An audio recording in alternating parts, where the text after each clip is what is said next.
क्या बीजेपी पश्चिमी उत्तर प्रदेश में जाटों की नाराजगी के बावजूद आने वाले विधानसभा चुनाव में साल 2014, 2017 और 2019 जैसा प्रदर्शन कर पाएगी?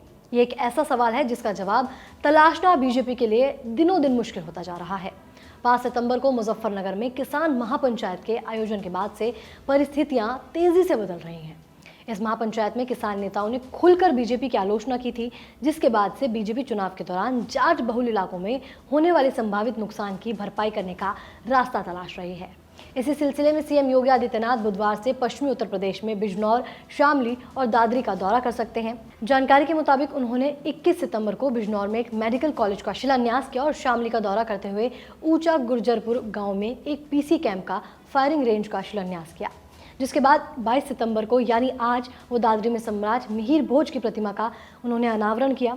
जिसके बाद ऐसा माना जा रहा है कि बीजेपी जाटों की नाराजगी से पैदा हुई चुनौती का सामना गुज्जर समुदाय के सहारे करने की कोशिश कर रही है। राजनीतिक विश्लेषकों की माने तो 5 सितंबर की किसान महापंचायत ने बीजेपी नेताओं को चिंता में डाल दिया है, क्योंकि ये महापंचायत उस क्षेत्र में हुई थी जिसके दम पर बीजेपी ने पिछले 3 चुनावों में बेहतरीन प्रदर्शन किया है।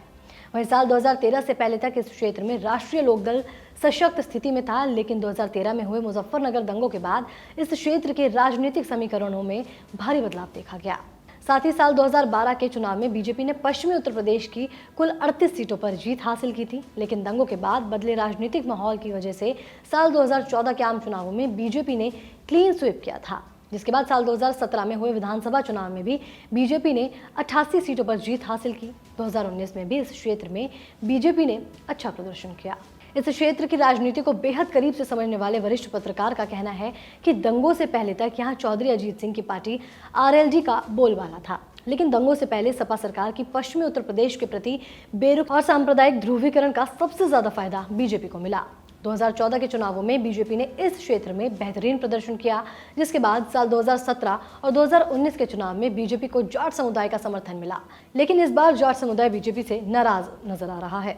आपको बता दें कि 2019 के आम चुनावों तक बीजेपी को जाटों का समर्थन मिला था, लेकिन पिछले 2 सालों से जाट समुदाय धीरे धीरे बीजेपी से दूर हटता दिख रहा है। जिसके बाद सवाल ये भी खड़ा होता है कि क्या गुर्जरों के सहारे नैया पार हो सकती है? तो आपको बता दें कि उत्तर प्रदेश में जाट समुदाय राजनीतिक रूप से काफी प्रभावशाली माना जाता है और बीजेपी साल 2013 के बाद से लगातार इस समुदाय को अपना साथ रखने की कोशिशें करती रही है। और इन्हीं कोशिशों के दम पर बीजेपी ने साल 2017 के विधानसभा चुनाव में 2012 की अपेक्षा बेहतरीन प्रदर्शन किया, लेकिन गन्ना किसानों की समस्याओं और किसान आंदोलन की वजह से अब यह समुदाय बीजेपी से दूरी बनाता हुआ दिख रहा है। जानकारी के मुताबिक 5 सितंबर को जो महापंचायत हुई उसमें कम से कम 4-5 लाख किसानों ने अपने आप शामिल हुए और संख्या के लिहाज से ये पिछले 30 सालों में सबसे बड़ी किसानों की सभा थी। बताया जा रहा है कि महापंचायत में सरकार के प्रति नाराजगी खुलकर दिखाई गई, जिसके बाद अब सवाल ये उठता है कि इसका फायदा किसे मिलेगा? तो इसका जवाब है राष्ट्रीय लोकदल, और ये बीजेपी की चिंता का सबसे बड़ा सबब है।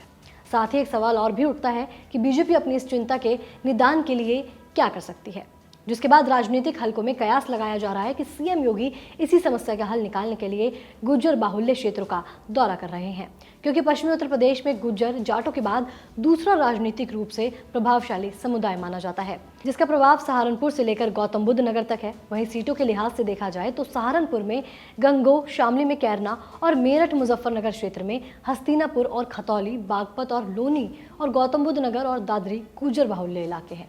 जिसके बाद सवाल ये उठता है कि क्या बीजेपी इस सोशल इंजीनियरिंग की बदौलत संभावित नुकसान की भरपाई कर पाएगी या नहीं।